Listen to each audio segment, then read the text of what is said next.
friends. My name is Kat King. You can put me on social media, Kat King in Dayton. Please connect with me. So I got old shit. So I was speaking with a poet earlier who was just like really inspiring me. We were talking about like where we got started, and so I'm taking it back to my first piece that I ever performed called Ungrounded. I didn't take off from the ground until I reached 23. Flying didn't really scare me. I just never really had the opportunity until I was 2 decades and 3 years in. And to say I wasn't anxious or nervous is to say a baby bird spreading its wings for the first time doesn't hesitate. You see, I've always jumped head first. Sometimes to see how quick I could reach my destination, other times because I didn't want to think or else I might change my mind, but most of the time I jumped because the adrenaline rush of anxiety pumping through my veins reminded me I was alive. But this time, it was different. I stopped to weigh the pros and cons, not something I would normally do. I looked at the larger picture as if I were studying a Where's Waldo book, searching for Waldo as if he were the answer to the question I was searching for. I kicked myself for thinking about it because when I think, I tend to overthink, and when I overthink, I get paranoid, and when I get paranoid, I stress, and when I stress, I forget to breathe, and when I forget to breathe, I begin to turn purple, and frankly, purple never looked good on me. I should have just jumped, I tell myself, questioning if it's too late to turn back now. You see, often when you reach the edge of a cliff, you tend to look down and try to sort through the darkness. This is when I would normally close my eyes and jump with my hands in the air as if I were jumping off of a diving board.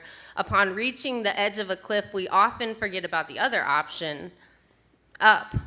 I look up and squint. Unlike the edge of the cliff, there's light, so much light it's blinding, but the vast blue sea of clouds seems welcoming. And all at once, a gentle flow of air comes beneath my body, lifting me ever so gently, and I hold in my breath, and I forget to breathe. But my face doesn't turn purple. With collapsed lungs, I finally feel free. I don't gasp for air. I feel so light, so free that I continue standing there looking up as if a portal to a whole new world had just opened up. And this is when I begin searching for Waldo. Do I go for it? Do I see how high I can go? Do I turn back now? No, if I don't go now, I won't ever know.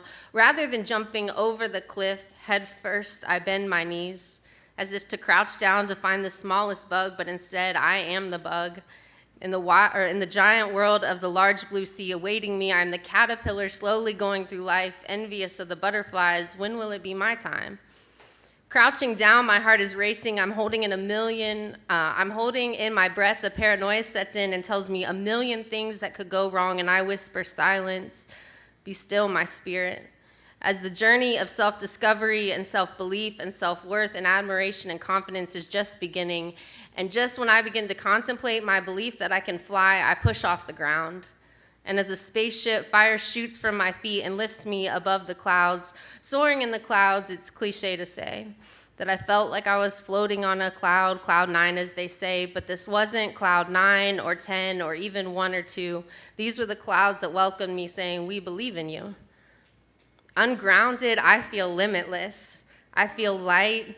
I feel like society cannot defy me because I have already defied society's expectations of me, and I don't plan on landing anytime soon. Thank you.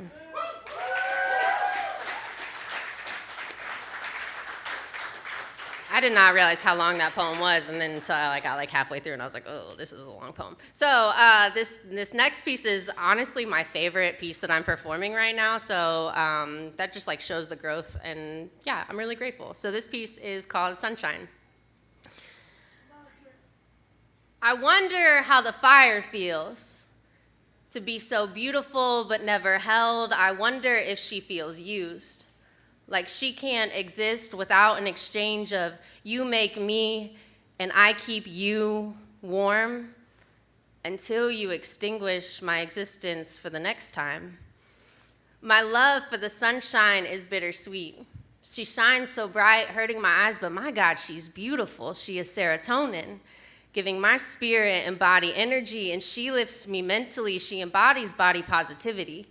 Because she is who she is and don't give a fuck. She exists without explanation, shows up with expectations. My girl glows. and it's so gracious to allow me to witness that glow every day.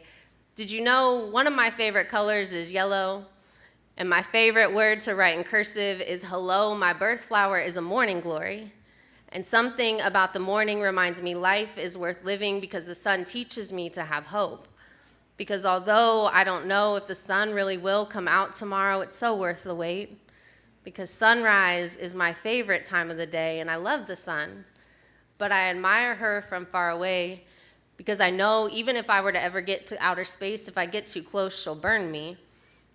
And do you think she's afraid to let her guard down and allow herself to actually be held? She shines bright, serves light, and observes from a distance. I observe her from a distance. The space between us is on purpose, and I find I'm the sun. And it then becomes a bittersweet relationship with the woman in the mirror looking back at me, because when did becoming the sun become so hard?